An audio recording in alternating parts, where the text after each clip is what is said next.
Dune Prophecy Episode 3, now out. Let's talk about it. Okay, so the newest episode of Dune Prophecy is now out for you guys to go and check out. And this episode is all flashback. This is all giving us some extra character development and extra details regarding the Harkonnen, leader of the Sisterhood. Now, what we discover in this episode, though, is there's not one Harkonnen in this little covenant that's going on in this order. There's actually two. Yes, there is two. And you know, Sister Talel, I think her name is, well, the one that did the agony with the young lady where she did it. She's the one that actually cared for her and was attached to her. Well, yeah, turns out she's a Harkonnen as well. And guess what? They're actually sisters. So we get the backstory to how they became part of the Sisterhood. And we go right back. And you look at the Harkonnens here in this thing before you see Dune 2 and everything like that. The planets are completely different. This is like an icy planet, snowy planet. Looks very harsh of an environment to live. And you can see that from the opening where they're cutting up these like sort of like whale-like creatures from the sea, and that's what they're doing, and they're having meat there, and they, you know, people are coming to collect and that, and then this is where we get introduced to her family.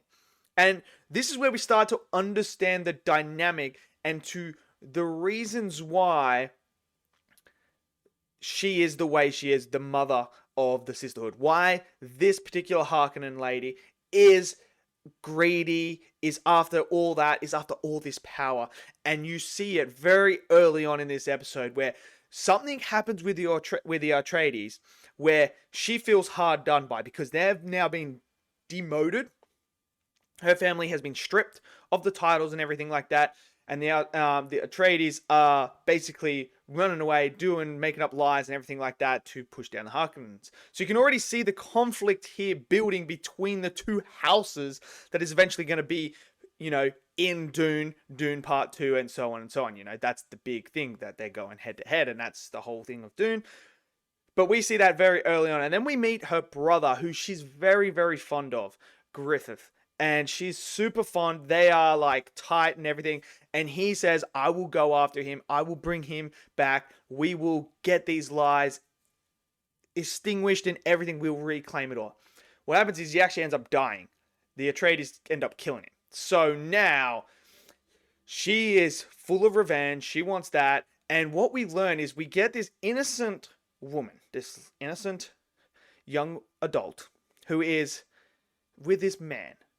We don't know who he is or anything like that. And, you know, they're lovers and that. And she's there with them in their camp. You know, it's all lovey and that. And you're like, okay, so who is this?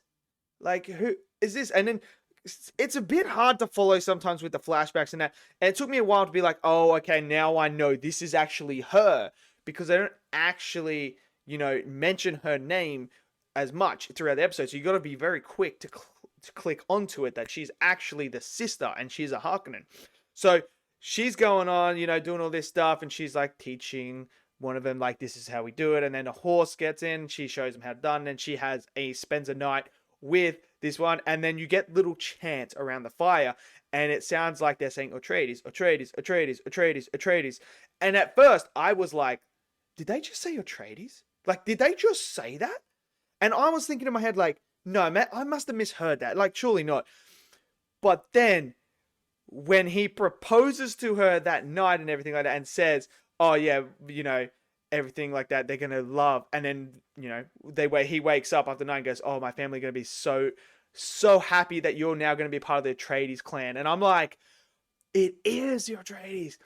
And then it's dead quiet. And he's like, why? Like, she reveals, obviously, she's Harkonnen and stuff like that. And he's like, it's okay. We can, you know, we can fix this. We can rewrite history for ourselves. Like, the guy is just doing anything and everything he can to, like, because he actually cares for her. But her whole idea was, don't reveal myself so I can get close to you, because she's going to slaughter all of them. And when he goes outside, he just sees that she has poisoned them all, and they're all dead. Just lying there in the valley there. Just, it was crazy. And then she ends up killing him as well. So she then sends, we get in the backstory to the other Harkonnen, the mother, the one that becomes the mother of the sisterhood, and we're seeing her progression in the order and how she's so strong driven. She has this thing that she's holding on to, her family, the thing that she was holding on to that gets revealed in here, because she was supposed to take the agony as well, but she opted not to take that. She had unfinished business, and when the letter came through from her sister saying that she essentially had done what, there, she returns back to her planet because this is the unfinished business she has. And now when they meet face to face with her family don't like her and they're outcasting her because they feel like, why would you do this? Because, they're happy to just settle with where they are. Obviously, her ambitions are way beyond theirs and she wants to become something more. She doesn't want to live mediocrity her whole entire life, and she wants justice.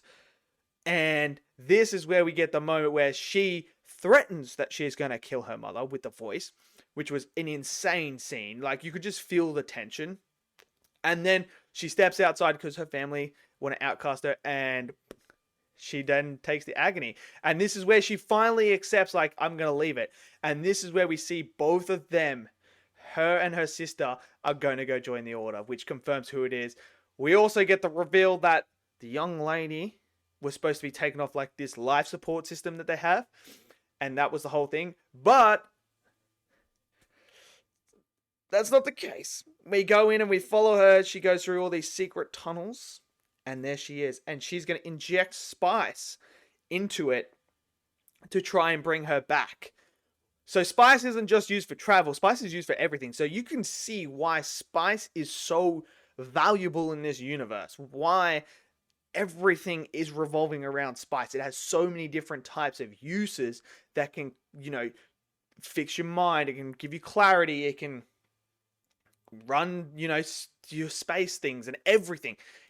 That's why Arrakis is so, like, hot property, and anyone who controls it controls everyone because of spice. And so we're getting all these interesting, lore within the universe and everything like that. That's just expanding Dune constantly, and it's fantastic.